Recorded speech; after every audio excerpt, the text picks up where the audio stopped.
So you are afraid of something. We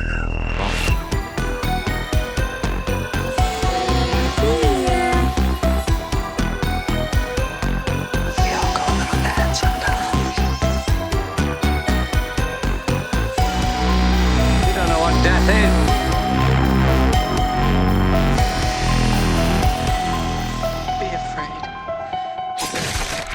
Welcome to the madness. We are the Mouths of Madness, your new favorite podcast for horror movie reviews. We're coming to you live tonight from the Mouths of Madness Christmas party here at the Dungeon of Doom. This is our episode 26 on the 1983 Blood Beat. My name is Kevin, and let me introduce you to the other members of Madness. Hey, first we have Dan. Merry Christmas! Merry Christmas, Kevin. It's great to be here at our annual Mouths of Madness Christmas party. I'm really glad we were able to patch things up with Cage. He offered to clean up the Dungeon of Doom on his dime. Greatly appreciated. He returns your Leslie Vernon mask. I know. One piece. Very noble. I'm so happy.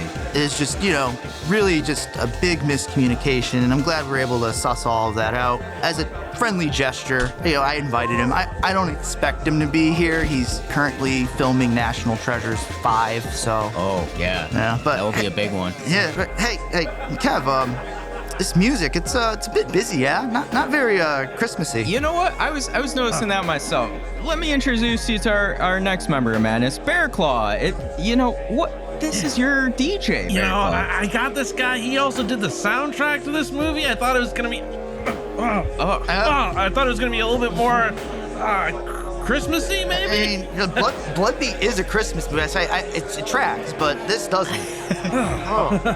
It's a little hard to take, but I'm trying to get in the groove. Yeah, Christmas spirit is strong. Oh, man. And finally, we have the youngest member of Madness, my son, Logan. Logan, you drinking sherry over there with Mrs. Mac? Oh yeah, I'm hanging out with Mrs. Mac and no one else. Oh, that's it.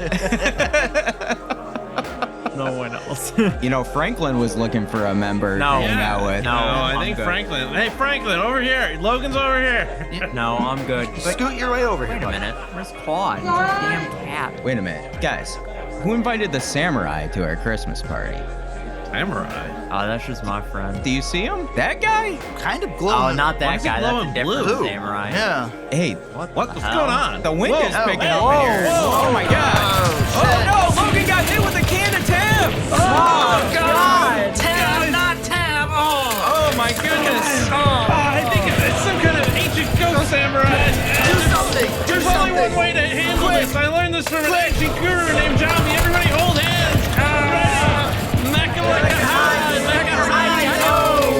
Bearclaw, you have psychic powers? Dan, you're glowing. What color am I? Blue. Holy shit! I'm red. Green! Logan, we need you. Join hands. Logan! Get out of here, samurai! Oh my god, I think I had an orgasm. Did you just come? Ugh. I did Guys, not. I'm okay. Change really quick. There are a lot of other great horror movie podcasts out there, but what separates us from the other ones is that we're going to be giving you the older versus younger generation perspective. Myself, Dan, and Bearclaw, we are in our late 30s, while my son Logan is 18, so this is the clash of the generations.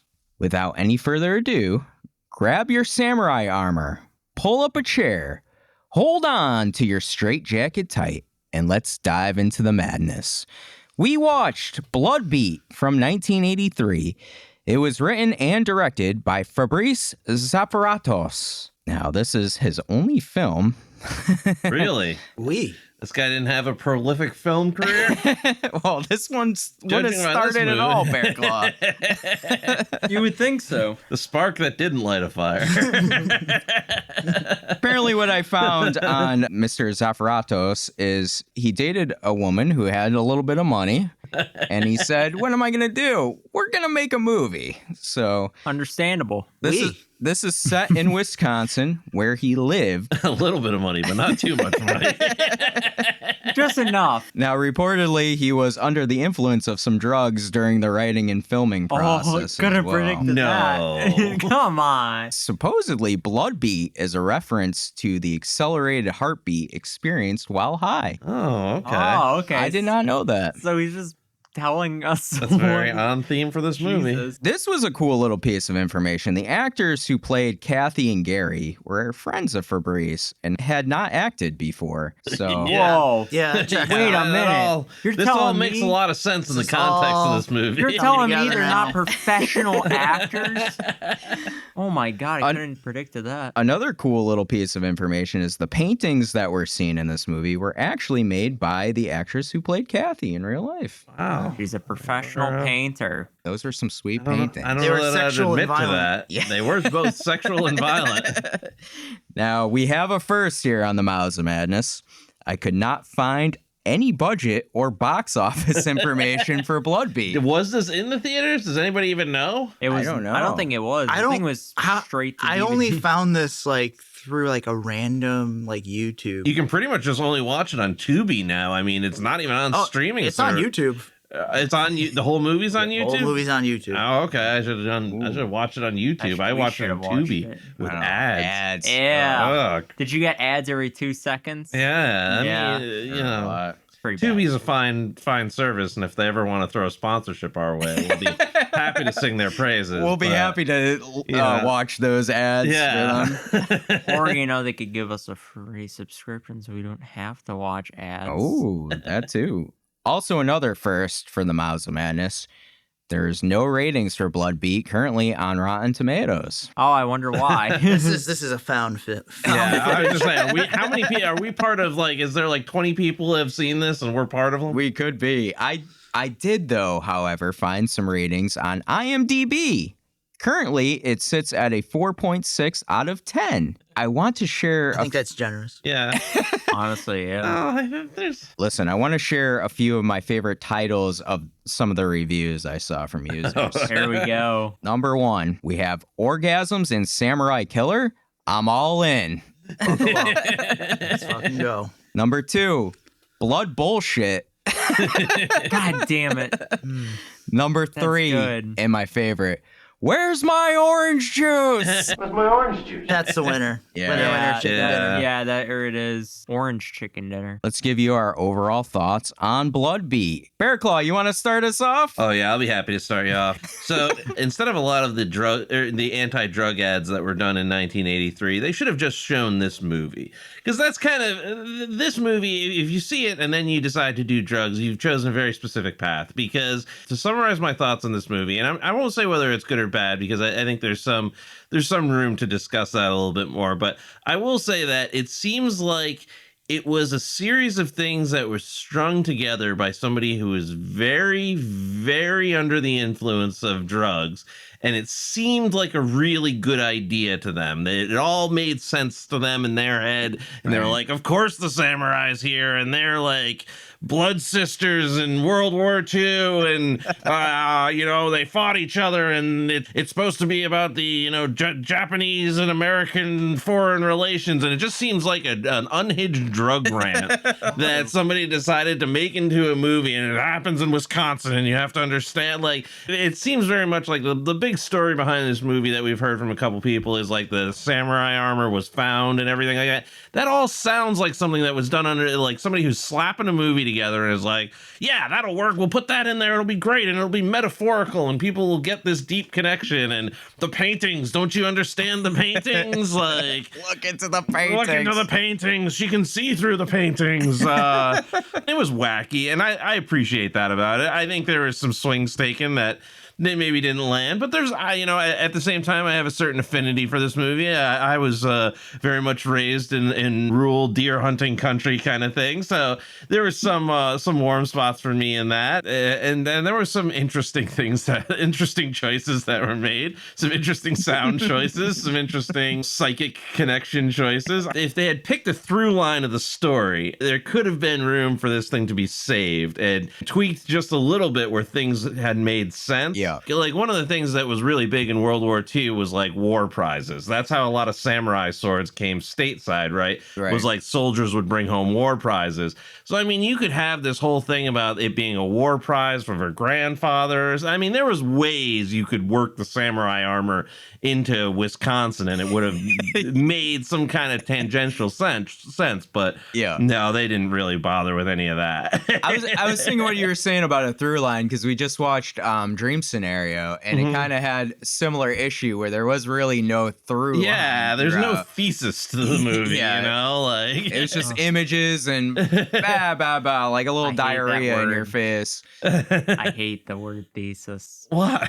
I hate it. It's cool. I love how you said that. This movie should show you how important that thesis is, and also Shut up! I don't want to hear about to stay in school and not do drugs. This movie should show this in dare class. They should show this is a dare class. You will create something like this on drugs. Be better than that. Bearclaw, the only way people can get through this movie is if they're on drugs. That's a good point. Fair. So, yeah. Fair. Dan, what's your overall thoughts on Bloodbeat? This is a fucking mind palace of a movie. It is a palace. I love the word of what it is constructed. I will leave to the viewer to decide, but it is a palace. I have scoured the internet for this Fabrice Seferidos guy just to find any kind of media, and I just want to give a shout out to this YouTuber. His name is Tommy Throwback Kovac for hooking a brother up with a video of this fucking ghost of a man. It's about 30 minutes long. Go check it out. It's titled Splat from the Past, episode number 1097. If you're interested in hearing a little bit about this guy, what I want to do though is he did ask him, like, what was his inspiration for this film? Go around the table and ask everybody what you think his answer was. Kevin. His inspiration, I'm going to say like something like love or something like that. Love conquers all. Okay. Bearclaw. I'm going to go with repressed anger. Logan. Drugs are a potent beast. If you answered dope, you are correct. So how did you come up with this concept of a samurai warrior on Christmas? I'm not shy about it, and I will say that it was because of dope. Yeah, I was right. Other acceptable answers are drugs, crank, smack, caps, lean, cheese, spice, grass, snapper, skag, meow meow, or blue magic. Yeah, but it's no way he was just smoking weed and coming up with this. I mean, there must have been some hard psychedelics involved. Yeah. He didn't say weed, he said grass. Okay. Grass is different. Editor's note. No, it's not. A little more about this guy. And there was definitely some, riding the white pony to get this thing over the finish line. Yeah, some blue magic. Yeah. Seferidos was originally from France and migrated stateside to Chicago. Kevin mentioned already that he met this lady and they decided to make this movie together. But he has a professed love for Italian, French, and American film. So really what we have here is the perfect storm. A foreigner in a foreign place, culture viewed through a Hollywood lens, and lots of drugs. Their powers combined created this juggernaut of what the fuck did I just watch? Some weird Captain Planet shit. Yeah. I don't know. This is all sounding good to me. And one of the things, and Dan and I watched this together, and I was talking to Dan and I said, are they trying to make like the deer hunting aspect of this movie scary? We hunt and we hunt quiet. You bet. Because I grew up in a pretty rural part where that was pretty normal. I didn't they were trying to make it seem very scary, and I didn't get any of that. That is again going back to the idea of this French guy's perspective of Americans, of Americans, and how cities folk maybe perceive country folk. Yeah. I was thinking that too, like a cultural kind of difference, because especially the introduction scene to Ted's girlfriend there, Sarah. Yeah. And he's got the deer just hanging out, and he's got blood all over his hands. What is his name? Gary, right? And Gary goes to shake her hands, and he's covered in blood. This is Gary. Oh, I'm sorry, my hands are still bloody. Don't be afraid. It's like, Not only that, but like the trope of like, you know, the mother-in-law. You know? Yeah.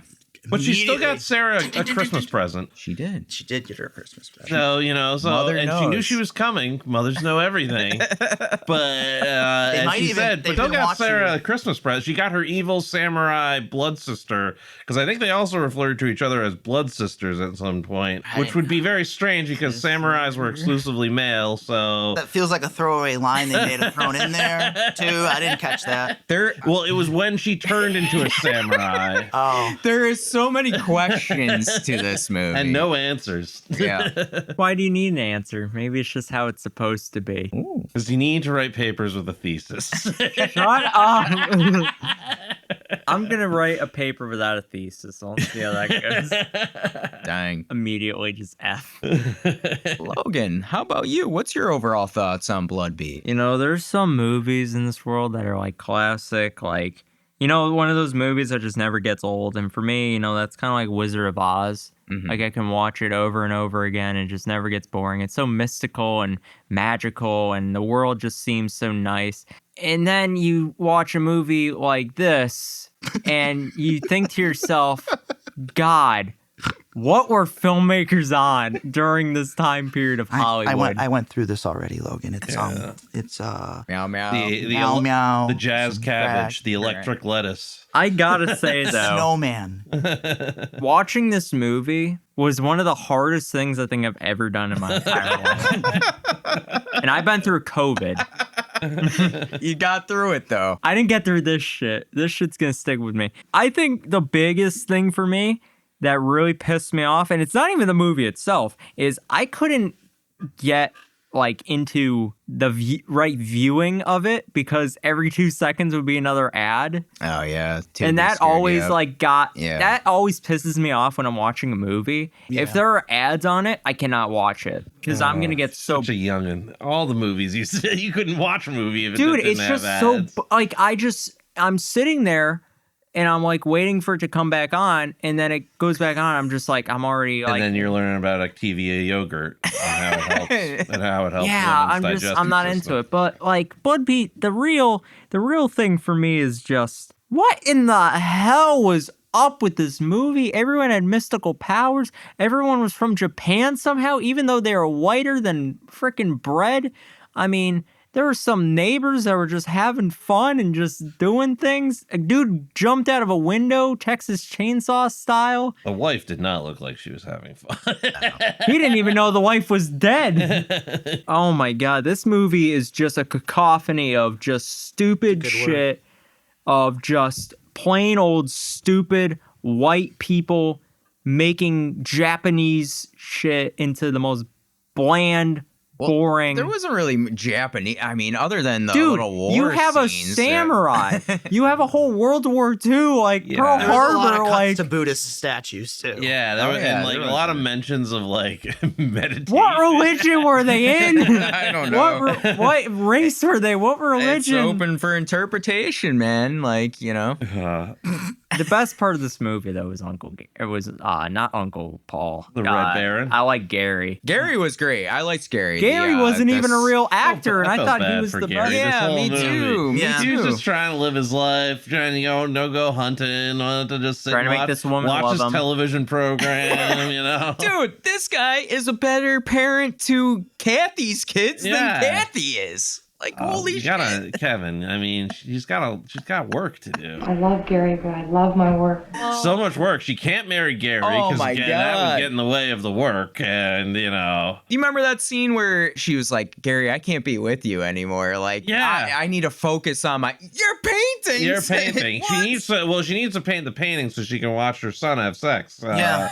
Because she can see through the paintings with her psychic powers. Yeah. Yeah. Did they ever explain in this movie why the mom and Sarah have the No. psychic powers? Well, I mean, Bearclaw kind of mentioned it that they're samurai sisters or some bullshit. When they cross streams. Yeah, they cross streams in the Ghostbusters story. No, when she's putting it on, sword fight. And I rewatched the movie because when I was watching it, I couldn't believe what I had seen the first time. So I went through and rewatched it to try and see if I could find some thread that connected everything, and there's a line that's said in this very weird voice, like in the background, that says, "We're blood sisters, do you remember me?" or something like that. Editor's note: normally I would put the audio of that line in here, but it is completely inaudible. Which again, why would a samurai have a blood sister? Wouldn't it make more sense if it was like a geisha or killer geisha or something like that?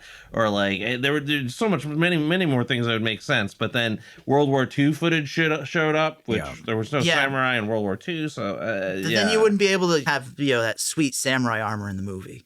Yes. Yeah. And that's what's really important. And you could have put the sweet samurai armor in the movie and made it like all you need is some 2 minutes of exposition of No, God, please, no. It's Very was lost the armor me. real or was it ethereal? Who cares? Okay, I guess it doesn't matter. Doesn't matter. Was Nick Cage in the dream or not in the dream? Doesn't matter. Fuck it. Was that?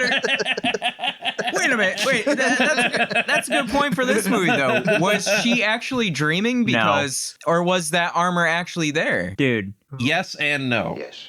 And no. Okay. The armor was part of a dream, and it was also physical. Dad, I just gotta say, and we already touched on this. Who cares? This movie already knew that it was bad, and they were just like, "Hey, let's throw in more plot lines that make no freaking sense." I thought halfway through the movie, especially with the orgasm murders, like a sentence I never thought I'd say, but with the orgasm murder, I thought it was going to try and say something about like maybe some type of theme on like women and like, you know, meeting your in-laws or something. I don't know, or like have some kind of feminist thread to it about women's trauma, but nope, none of that.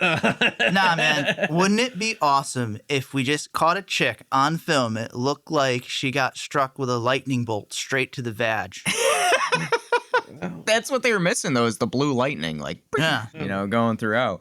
God. I mean, I think my overall question I want to ask on this, because this is really my overall thought. Is this movie one of those, like, so bad it's good, or is it just bad, you know? Like, it's funny. Like, yes, okay, this movie was made, we don't know the budget, but it was made for nothing, let's be honest, right? The editing is terrible. $1 billion. They use that armor might be worth more than the movie. It could honestly. The music, they used classical music because it's free and they used whatever they composed for this. Compose me. That's a polite way of putting it. Somebody passed out on a keyboard.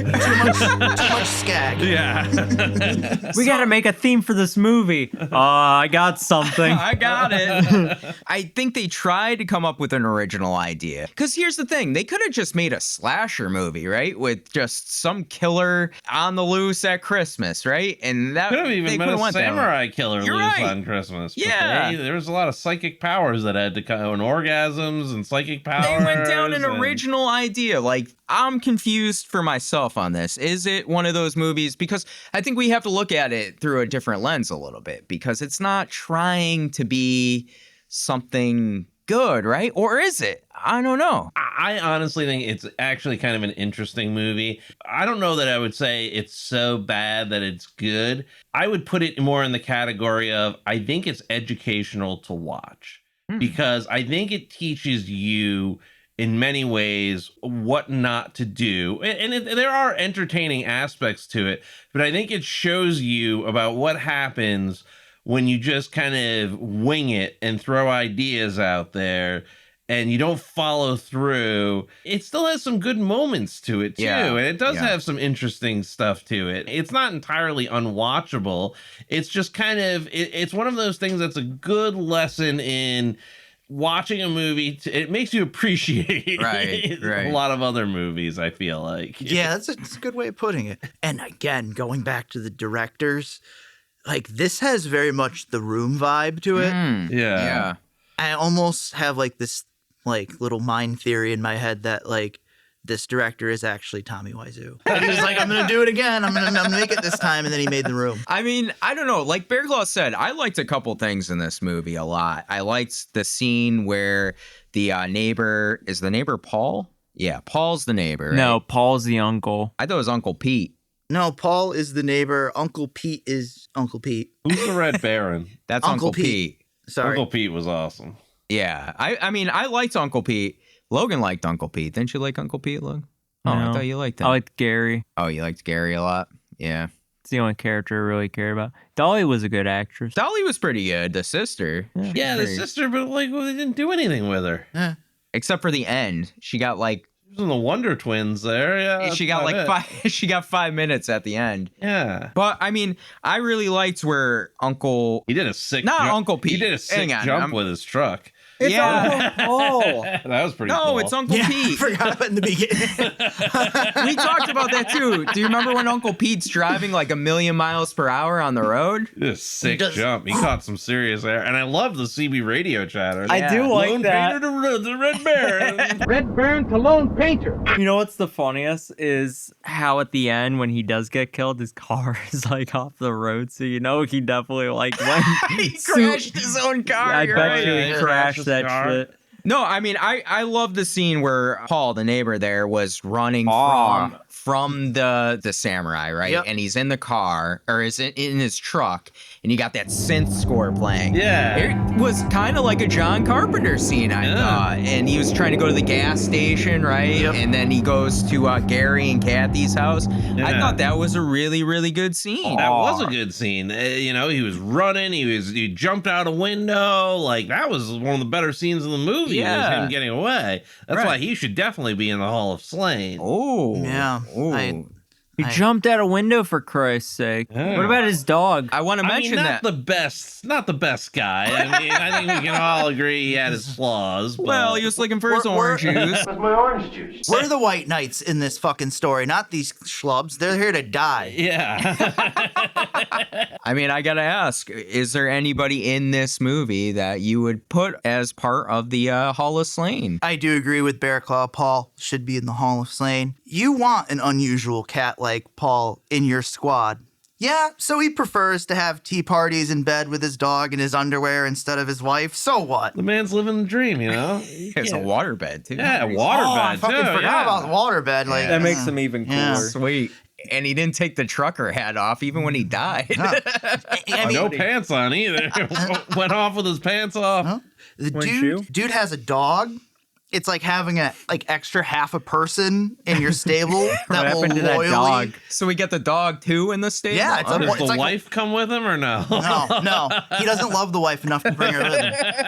I mean, the dog was on the bed. Yeah. Yep. But then you got like Paul himself. He's like not only beefy, but he's pretty agile. Like Oh, yeah, he moved for a bigger fella. he demonstrates it. +5 agility. That window jumping out, he's like a fucking gazelle, man. Yeah. Just boom. Yeah. But what really sold me was his roar he let out before going through the window.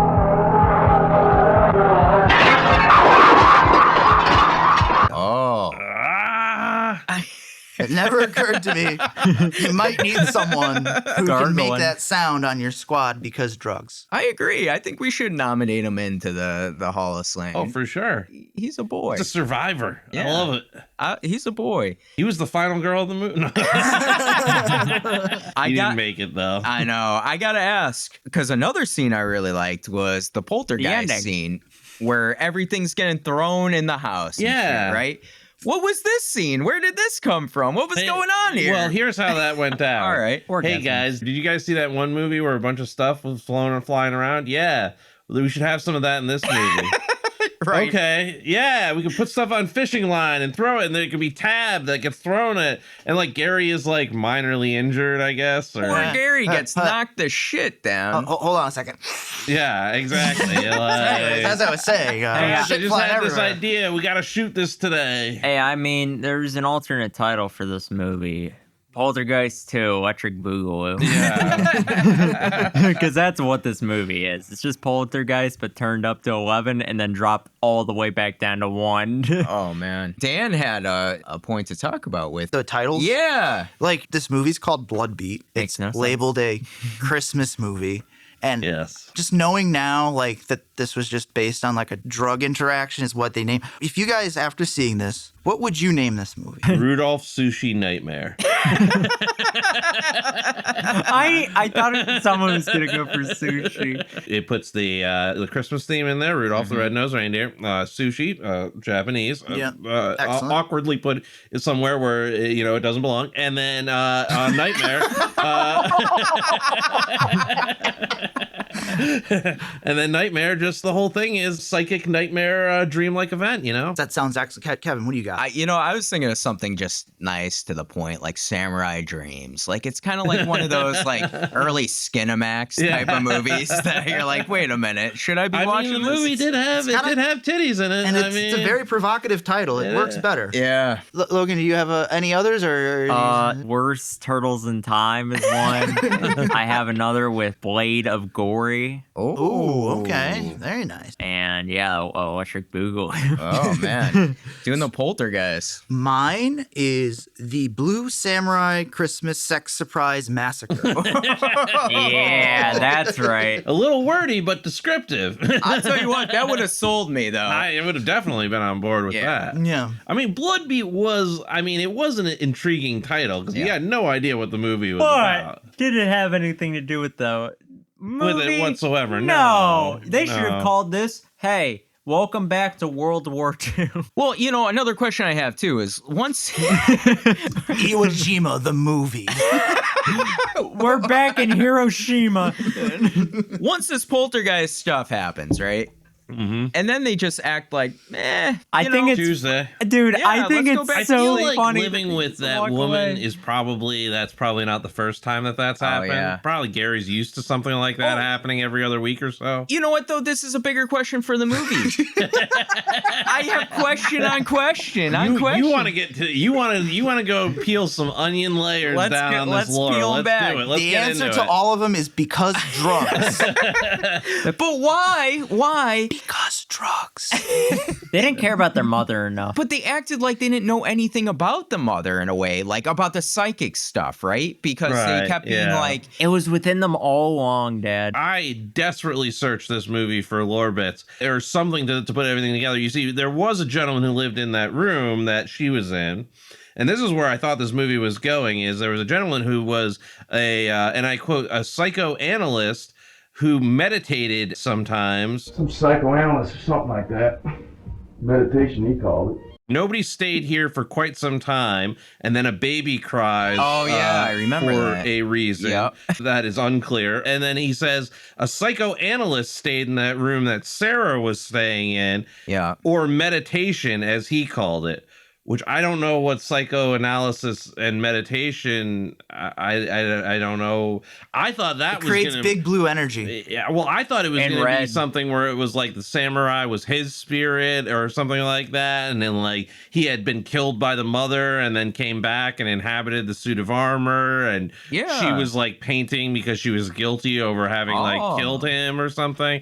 That would have made a lot of sense. Yeah, no, it was meow meow. And the baby crying was maybe like some type of child that had suffered some, I don't know, but no, that was when I was still hoping that there was going to be, something in the movie. I lost hope in the 5 seconds into the movie with that frenetic synthwave. Why too is Sarah connected to this samurai? Because she touched the katana, right? Yeah. Is that well, it? I think she was connected beforehand because the mother got the bad juju there. Bad juju, yeah. There's something very strange about Sarah. It's really weird.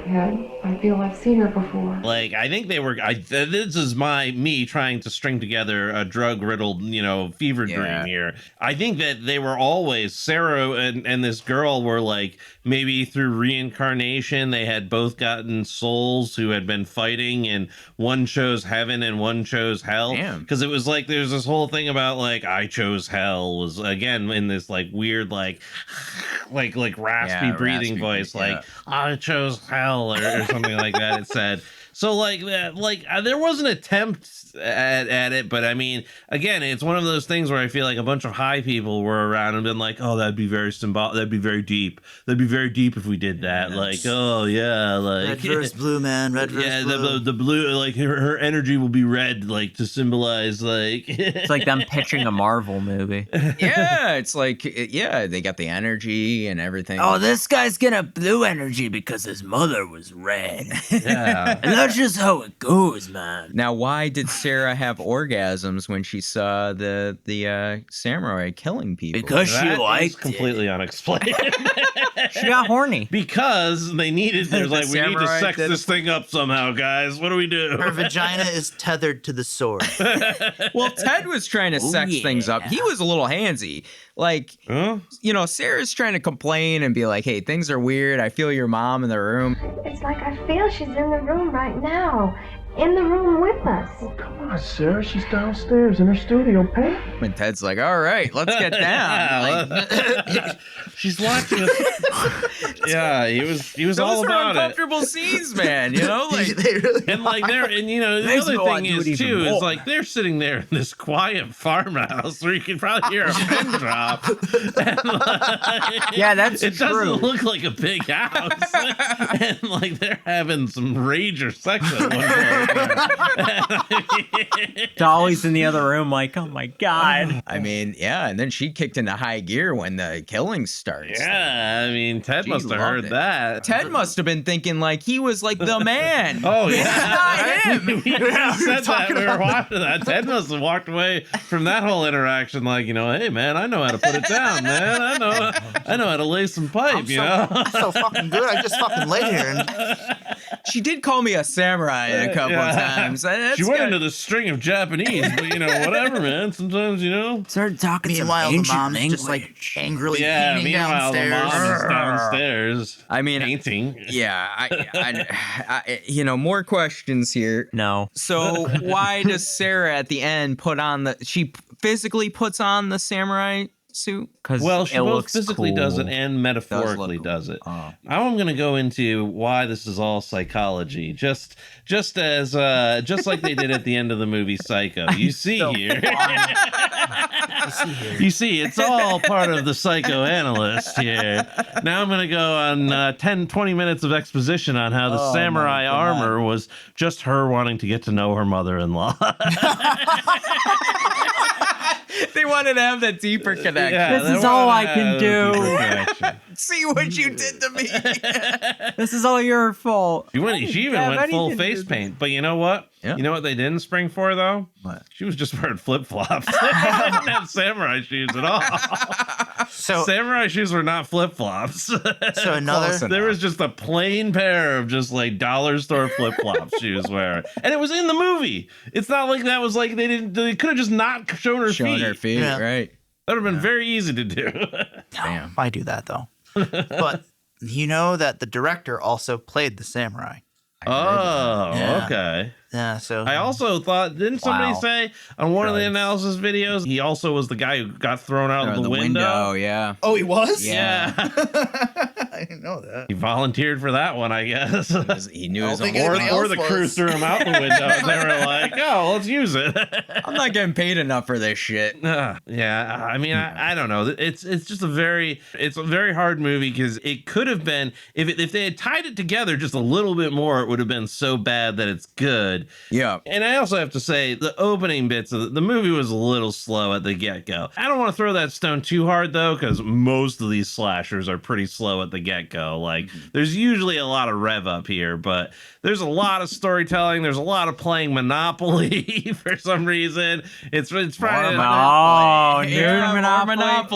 What? Yeah, more Monopoly. This wasn't strip Monopoly. That would have been weird. They're brother and sister, but like that. But like not for this director. He would be into it. He's French. Yeah, I don't know what it is about these slasher horror movies, but they got to keep things going here. Like we do not need screen time to see them playing Monopoly. Yes, we do. We need to see that they're normal people. And then this shit just shows up. You know what? Let's talk about the good of this movie. Logan, really quick though. Is it normal to continue to play Monopoly while there is a cat fucking laying on the board? Yes, because I've had to do it before. You know, just Cat, get out of the way. We used to, and then he would come back. Do you think the and sit cat on was it the again. samurai? What part did Claude. the cat play this? Claude? Maybe this was Claude. Maybe Claude, made his way to Claude had Wisconsin. resurfaced in Didn't Wisconsin. we just talk about Claude as like the main villain of Black Christmas? That's what I'm saying, man. He's a recurring Cats character. are not to be trusted. Paul's dog was trying to save him. That's true. You gotta trust dogs. And the dog didn't die in this. That's a great thing for this movie. That is We never saw the dog. the wife died, but the dog made it through. Well, we don't know what Keep the happened. dog. The dog could have been killed. We don't know. So Logan said, get into some good things. I do want to ask you what you guys thought of the little, the transitional shots, kind of like Predator a little bit. I was curious why it went full Predator at the like. It seemed like the thought it was last 5 so minutes cool. when the samurai went infrared. Like I thought that was so cool. I was like, oh shit, now we got a movie on our hands. Like some Scooby-Doo shit. There's only 10 minutes left, though. Yeah, right. Yeah, they just decided out of nowhere to pop it in there. I love when the movie goes from like the usual like film and then it goes right into like stupid colors, like, and it turns very, very blue. Yeah, it's very blue tones, very red tones. Like they have that exterior shot of the house with the red just beaming through. That Like, was so cool. what are we doing? I don't know. drugs you were- is what they're doing. Drugs. Like this Again, whole because like, drugs. Like they're just like and they must have been doing it through the editing process too. Well, especially during the editing process. 'cause There they was were no like- editing. I mean, that's the thing. Yeah, Like the scene Logan was talking about where Uncle Pete got killed by his car there. The samurai was coming up on him for 10 minutes. yeah. Yes. Pete, run! Run! You got We didn't time, see man. him. He's not that fast. And like the blatant like cutaway from the action, like they don't have an action scene where the characters are dying. It's just them like freeze frame and then cut to them dead. Right. And also one other thing, can we discuss the scene? Like they find the dead body in the woods. Just what was does that connect to anything or was Well, that like was when they were hunting, you're saying? Yeah, and the hunting guy with comes Sarah, up. Yeah. and like she freaks out because they're about to kill a deer, Kinda but she forgot about that. orgasms to multiple murders. So what? Okay, fine. Well, She you know, killed again, consistency is not this movie's strong point, but like, so she's running because they're about to kill a deer, and she freaked out about that, and then she comes across the dead body, and everybody's like, happens all the time. They get shot and out here, Right. hunting accidents. They were kind of accusing Gary because they're like, you sure you didn't fire at him? And he's like, no. No. It was a weird scene that didn't make sense. Actually, one of the like cool things they synced up was her like, no, with like the big musical score there. That was really done well. Like, that's good. Yeah. And then she goes running. One but, good thing. Like, why did she have to run across the dead body? What did that dead body have to do with anything? Was that dead body killed by the samurai? It looks Yes. like he was impaled in the stomach, but Well, I mean, did she kill him? Yeah. I don't know. I mean, I don't know. Bearclaw. I just like how Who cares? This movie again lost I'm us just saying. all. All I want to say is the Red Baron got some awesome air with his truck, and I think that's where Kids, solid scene. drugs is opposed. solid seed. Before we get into our hook, line, and stinker, I do want to ask remakes. No. Would you want to see this remade? Dan, right away. No. Yes, I absolutely want to write it though. Oh, I want to sit down because there's meat on this bone. I think it could be done. Yeah, I think you could. I think you could incorporate. I don't think you need to lose the psychic powers. I think there's a foundation here. Yeah. It needs some movement. It needs some. It needs somebody who's maybe not off their ass. But Yeah. I think if you move some of the pieces around to this thing.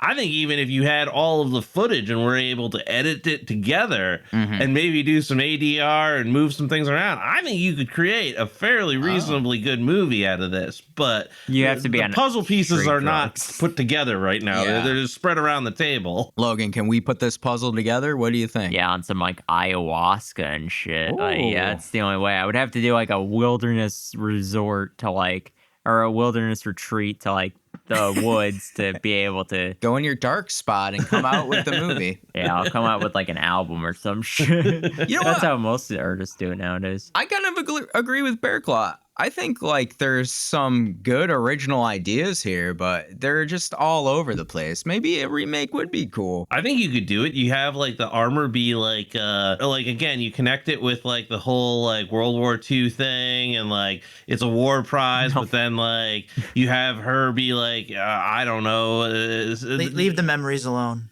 It's drugs. It's all drugs. I'm getting like Vietnam It's drugs. flashbacks. Here's my thing. I'm just going to touch on this before we get into Hook, Line, Stinker.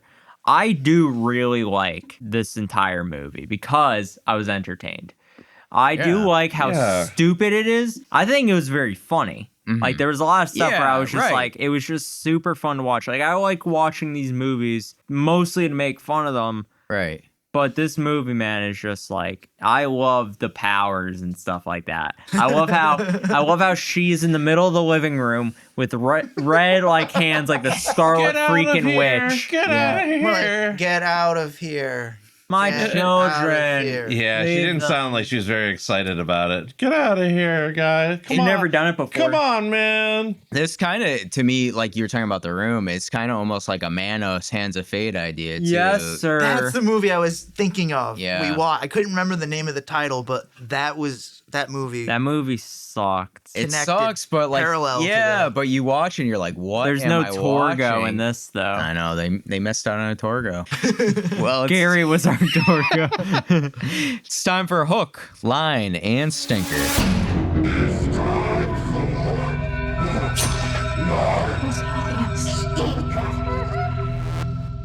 Now, our hook is our favorite kill in the movie. Our line is our favorite line or quote in the movie. And our stinker is something funny, awful, or weird that happens during the movie that makes it either better or worse. My hook is going to be Paul's wife getting the katana through the midsection while Sarah orgasms. Great kill. The transition was the weirdest transition I've ever seen in my life. I wish I could have videotaped the bafflement on my face when that happened. Because I was like, what is going on? See, again, you need to be on drugs for this movie. I will say, one of the things I'm a real fan of is that bright red blood. Like, I like it. I know a lot of people think it's cheesy and over the top. Looks but cool. Yeah, I just love it on screen, like the visual. And when he pulls that katana out of her, it looks really cool. Like, there's that bright red blood. Yeah. So I liked that scene. What beat? My line is when Gary finally goes off on Kathy. Because he's pissed. Gary goes off, right? And it ends with, Don't you treat me like some kind of a damn dog waiting for a bone, okay? I just thought, like, finally, Gary, stand up. This lady finally got his putting balls. you down. Right. Now, my stinker, there's a lot of stinkers in here. But for me, there's a few lines of dialogue that just are awesome. Don't have any explanation or a payoff. Specifically, there's a scene where Kathy says, He wouldn't take me away from you, and he would never take you and Dolly away from me. What? Mama, you don't mean... Mama, you don't mean... Mom, you don't mean... Mom, you don't mean... I love that. What the fuck do you mean? Yeah, What? Yeah. Invite us in on what's going on here, because we're viewing your movie. Yeah. You gotta tell us. Or show us, better yet. It's a secret. It's a secret. I think people should tell us their thinking at the padded room at Outlook. Yeah, why don't you give us your take on what you think is going on? Yeah, definitely. There's also the scene where Gary swings the axe and he basically thinks he kills the ghost samurai, and Dolly says, Mom was right. Mom was right. Mom was right. What about right about what? Right. Is there some dialogue that we didn't get What there? you right about? I don't know. Oh my goodness. All right, how about you, Dan? My hook. I mean, come on, it's Paul. Paul. Who else do I really give a shit about in this movie? Yeah. I would have never thought an Kathy. extended chase scene between an obese middle-aged man and a samurai whose Crayola blue would be the best scene in a movie, but here we are. Here we are. Starting with like Paul getting chased in his own home and barrels out the window, to Paul getting shot with an arrow in the back and his head going through the screen door was a great way to close that sequence. And like I agree with you guys from earlier. Like, that is, I think, the definitive best part of the movie is that whole run through with the neighbors, interactions with the neighbors. Yeah. Great. I think that was the best part of the movie. I agree. My line. And I know what you're here for. No, Mom, not this time. You made a mistake. No, stop it. Don't come into my mind. Stop it. I'm your daughter. Don't come into my mind. I am your daughter. I chose this line because it affirms my theory that the mother is some kind of psychic sexual deviant. She's watching her son plow his girlfriend. She's watching the girlfriend hit the kitten. She spends all of her time painting about it. She's clearly blue balling Gary. She's making her daughter wear leg warmers for pants and forcibly penetrating her psychic barrier. This is not any more evidence than I don't know what is. All I can think about when the mom was painting is the scenes from The Big Lebowski where she's like, my painting is highly vaginal. My art has been commended as being strongly vaginal, which bothers some men. The word itself makes some men uncomfortable. My stinker is the editing. The cutaway from the kills. This was edited? There's one massively notable edit at the end of the movie when the siblings are dispatching the samurai and it clips in the middle of the siblings spazzing out. Just makes it funnier. I mean, that's just kind of the vibe of the movie. Like, there's no fucks given. Like, it's just like, let's just take a crack at this movie business shit with the little knowledge we have. This and Italian guy's got a ton of money, guys. And maybe a bump his of cocaine. checks aren't bouncing. What do you have, Bearclaw? For my hook, I have the death of Gary and the mom. When the samurai finally catches up with them. Poor Gary finally gets his misery ended with a flying sword. The mom also, and I wanted to see her. I don't know. If she was supposed to be a hero in this movie, they did a bad job of making her the hero. Because I disliked her the entire movie. Yeah. For some reason, when she dies, she also turns moldy almost. Yeah, I was immediately. gonna say, why she got oatmeal on her face? Did you guys? I don't know. Was She turned to dust. Like, why did she get moldy? Was she supposed to be dead? Were they supposed to be like, I don't know. But that was, I guess, my favorite death scene. Also, because this whole movie, I really didn't like the mom. So, what did you like? And poor Gary, it just put him out of his misery. The one line I cracked up so hard. It was during the scene where everything was flying out. The tab can hit Gary and everything like that. And the mom is there. And Gary's on the floor and the kids are there. And the mom looks up speaking to her son, and she goes, I love you and Dolly more than anything in this world. You know I wouldn't do something like this. And Gary remains unmentioned.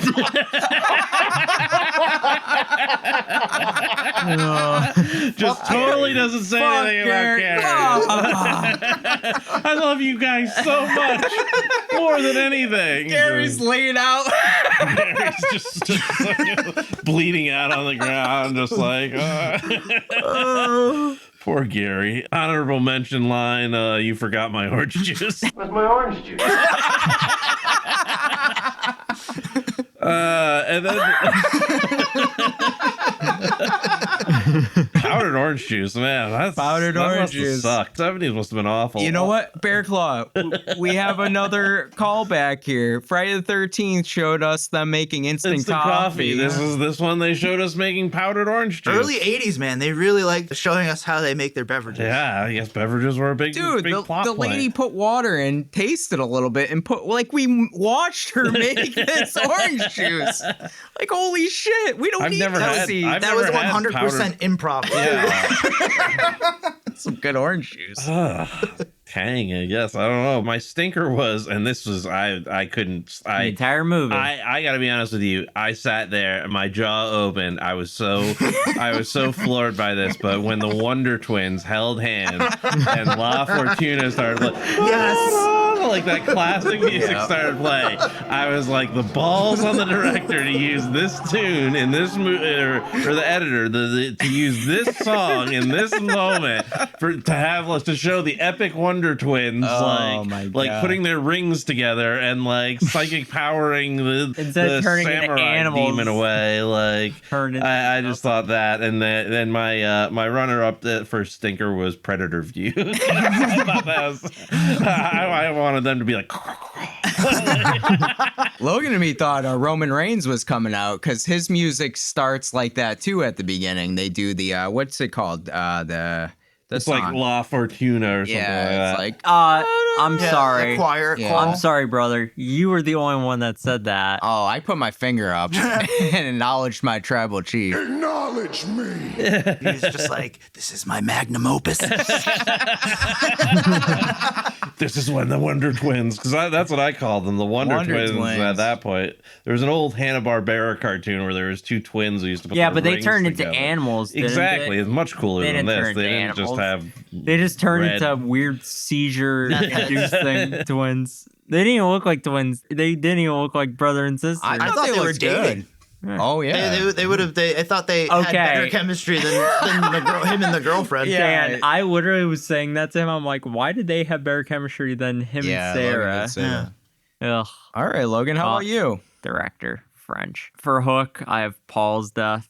I liked it a lot. Yeah. Line, I don't have anything because I mean, come on, man. It's a barren wasteland. Like there was some good ones. The orange juice one I kind of forgot about, but I really like that one. I really like that one a lot. Stinker, it's a whole movie.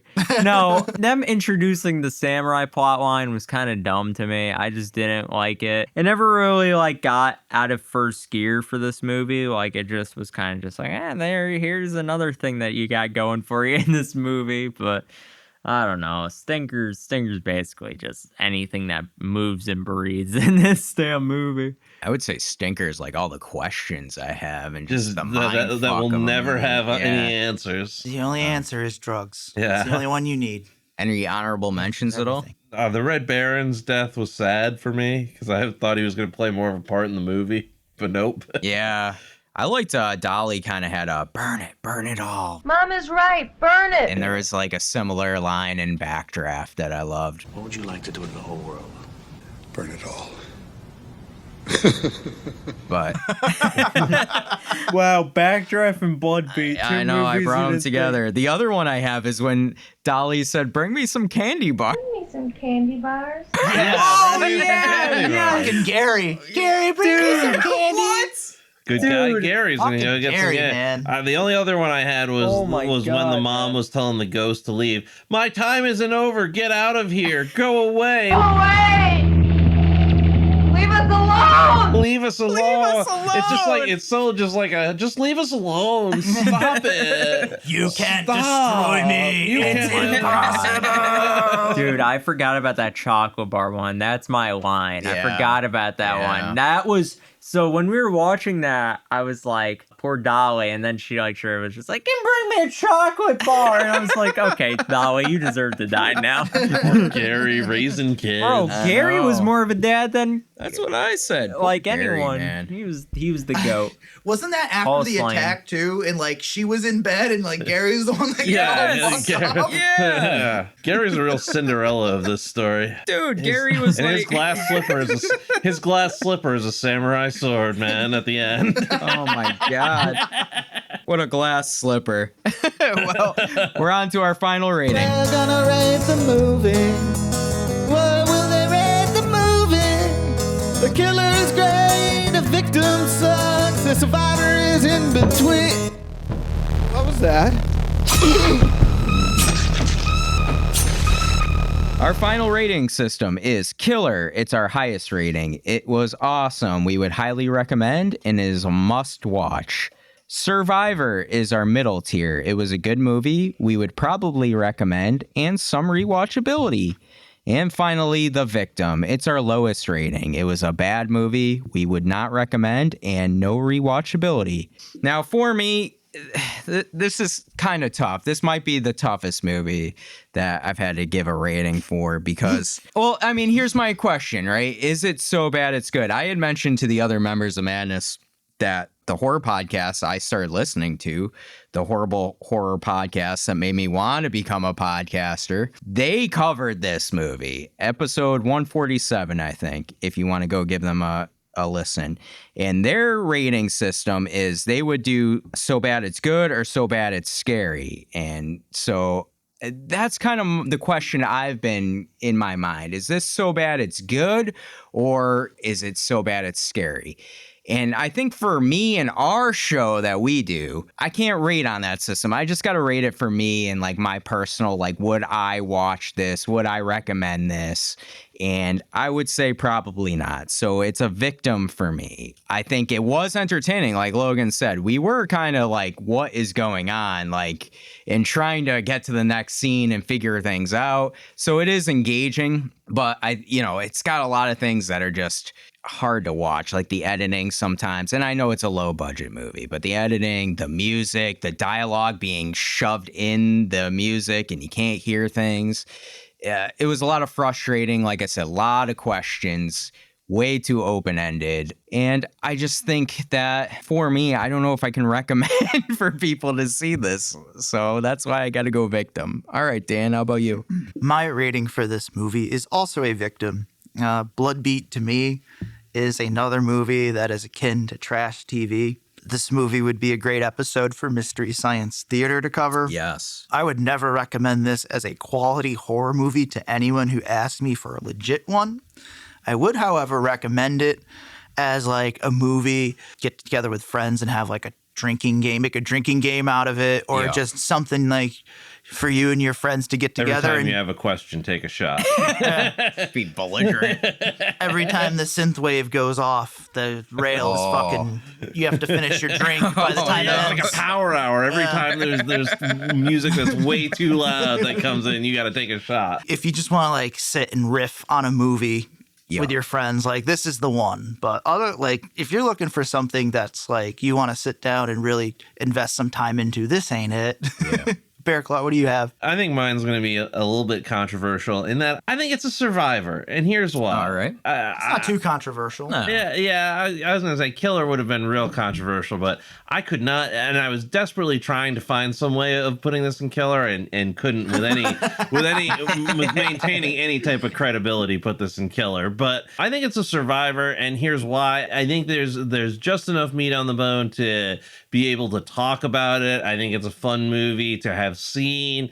I think it's very educational in the value of a thesis statement, Logan. Just it goes to show what happens when there isn't a thesis statement. I think it's weird. I like how weird it is. I like that the chances were taken. Rewatchability, you know what? I do kind of see myself rewatching it and kind of enjoying some of the madness of it, because it is kind of untethered madness. Yeah. And it has some good scenes. It has some entertaining scenes. So, I think for that, I think it earns itself. I don't think it's a top tier survivor, but I think it's a low tier survivor in that it's not boring. Right. I mean, the first part of it's a little boring, but there's a lot of movies you could throw that stone at. It's not terribly boring, and it's a little bit interesting. So as far as a Christmas movie goes, I mean, it's not really a Christmas movie, but Sarah still got a present from the mom. So even though she turned into a murderous ghost samurai, so she got a present from Ted too. I mean,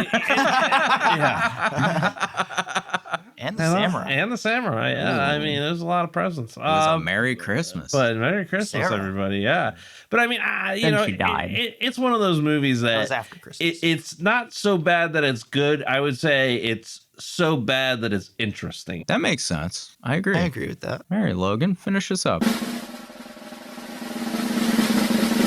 Killer. Really? Go on. No, that's it. I like it. No explanation. Very much like this movie. Just no answers. No rhyme, no reason. Just chaos. Well, all right. I just have that, man. It's just Killer. That's all I wrote. All right. Well, Nathan, our producer, also gave his rating, and he said, Oh, I'm very curious to see what Nathan has to say about this. The audio is terrible. Oh, this has been torture for him. This has been torture for him to sit there. The camera work is shoddy. The acting ranges from almost decent to middle school Christmas pageant. I loved it. I knew it. The fever dream ending, punctuated by random cuts to war footage, sealed it. Exactly. This is a killer. Yeah. I think it's funny. This might be the one review we've done where we're all over the place. Yeah, we're all over the Two map. killers, two victims, I'm and the a one who's survivor. middle of the road this Bearclaw. time. You know, I usually trend to be more decisive than this. I know. I love it, I think Bearclaw. it's funny. Oh my goodness. I think it's funny that me and Nathan both like this movie. Not really, though, considering the movies that we watch. Well, we also asked our audience what you guys thought about Bloodbeat. So let's check our Instagram, and that's at mouths.of.madness. People watched this. Give me back my horror movies. It literally makes zero goddamn sense. Oh, whatever. Unfollow. Sweet, spicy horror. Love it. And a devil emoji, heart eyes emoji, fire heart emoji. Ooh. There's samurai sword emoji. There's like swords, but no samurai swords specifically. Blades of glory. I mean, with the exception of the flip-flops, it was pretty accurate armor, I guess. Undead Rewind. I went in blind with this one, and I'm glad I did. Laugh my ass off. I didn't know what to expect, but I'm definitely adding it to my collection. It's a trip, but a good one. It's a movie you need to watch at least once. Haha. They were definitely on drugs while watching it. Modern Monstrous, friend of the podcast. I'm 30 minutes into this, and if it doesn't get better, I'm going to be mad at y'all. And then she said, update. Yeah, okay, here we go. We got an update. It's like Reddit. Update. Things have taken a turn. It's like reading a Reddit story. This movie made me want to rewatch The Lighthouse, and you know how I despise that. Oh, I have so many questions. Why is samurai? What curse did the mother get in Japan during World War II? How did she fight in the Pacific Theater? Maybe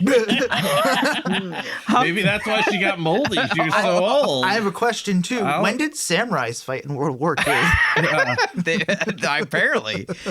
in the shadows. How did the armor get there and possess Sarah? Why was there so much? It's like a game of Civ where you're like, where you haven't progressed your faction far enough. Oh, my samurais are getting destroyed by fucking tanks right now. I don't know what's happening. Why was there so much nonsensical music, and why was it so loud? I feel as betrayed by this as Kathy's husband did when she didn't want to marry him. I have all the answers right here because Drugs. Gary remains unmentioned. Just because it's awesome in every which way. She also said, the amount of times they describe the noise as mystical boinging. They do. And it was a different noise every time. The worst of the 80s was crammed into this movie and vomited back up. It literally said intense music emerging or something. So did you like it or not? I know. Modern Monstrous. You got to give us your final rating on this one. I think, I don't think she liked it. She had too many questions. I'm guessing it sounds, it doesn't sound. But we never know. I don't know. I thought Logan was going to rate this a victim, but he went killer. This movie, see, that's what I'm talking about. This movie's funny. a bag of surprises. You never know which way it's going to go. Funny as hell. It zigs, awesome. you zag. Well, I want to thank you all for your comments because we really appreciate hearing them. Even on Bloodbeat.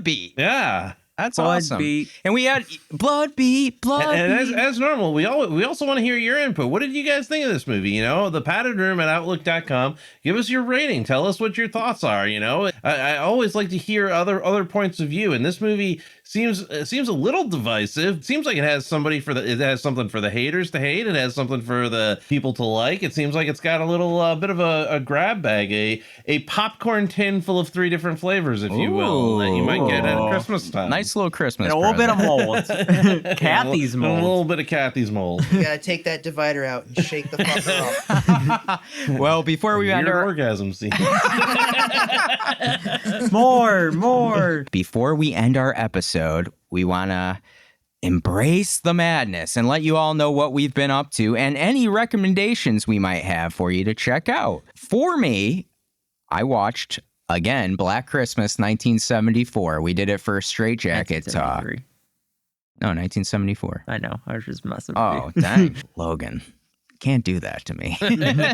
My mind is mush after the Mind Palace. But yeah, I watched Black Christmas again. It is still one of my favorites. Please go check out our review on Straight Jacket Talk. Yeah, we bring up how Bearclaw thinks that Claw the cat. The killer there. He might have been the accomplice there. He is the accomplice. I also watched The Substance. So, ooh, what do you think of that? I liked it a lot. Yeah, I liked something we want to discuss some other time. I don't know. We might want to do it for a show. I liked it a lot. I didn't give it 5 stars on my Letterboxd, but I liked it a lot. I really thought it's one of the better, newer horror movies out there. Yeah, and especially body horror. Body horror. Oh. It's pretty. That is definitely one of the more aggressive body horror movies I've seen. And I think Demi Moore is awesome in it, so I definitely recommend checking it out. If you can. All right, that's it for me this week. How about you, Dan? I haven't really been paying too much attention or focusing a lot on anything specifically, but to kind of give you guys something a little interesting, I guess, would be I stumbled upon Andrew Zimmerman, the guy who does like the strange food. Yeah. Saw them on like YouTube. Like I just fell into a rabbit hole of watching like the grossest things he's possibly eaten like all around the world. And I just find that I think it's just funny how like you can just watch one thing and then the fucking algorithm in YouTube just opens you up to a bunch of other shit. Then you look at your clock and you're like, holy shit, 3 hours have passed? What happened? It helps when I'm working from home at the office. Yeah, 100%. Bearclaw, what do you have? I have been continuing my journey with the Creep Tapes because that show is quickly becoming one of my favorite horror shows. It just keeps getting better and better. That actor, he becomes more unhinged as that show goes on, and in the best ways. I mean, it really turns into something that I think is very special. I love that it's 24 minutes. It's like you're eating from a box of chocolates and you get the best chocolate every time. You know what I mean? Yeah. Like you're getting just the good stuff, and then it moves on. And I've talked with some folks about this, and it's one of those things where I don't even know if I would like the Creep movies because I feel like it would almost be like too much, or they would be trying to when the format of this thing fits so much better into just these 23-minute it's chunks. a half-hour show too. Yeah, it's a half-hour show, but it's all killer. It's all killer, no filler. Like it's really tight. It really tightens everything up. There's no making instant coffee scenes or anything like that. It really is a well-executed show. Mark Duplass, he deserves any credit that could be given to an actor. He plays it so well, and it is so creepy. And so awesome. But really love that show. Also watched The Abyss, which I don't know, it's horror movie adjacent. Yeah, 100%. That is a personal fear of mine. I'm a pretty excellent swimmer, but still the thought of drowning is terrifying to me, and that movie is full of that. I'm continuing my journey with VHS Beyond. That's good. I got through the second skit. It really kind of should have been a TV series. I think like with Cabinet of Curiosities and things like that, they should have kept it a little bit more episodic than they did. But I went to the second vignette, which was like about an Indian Bollywood movie star, which was pretty interesting. It was definitely, the effects on it were really awesome. But that was really cool too. So yeah, that's what I've been up to. Logan, what have you been watching?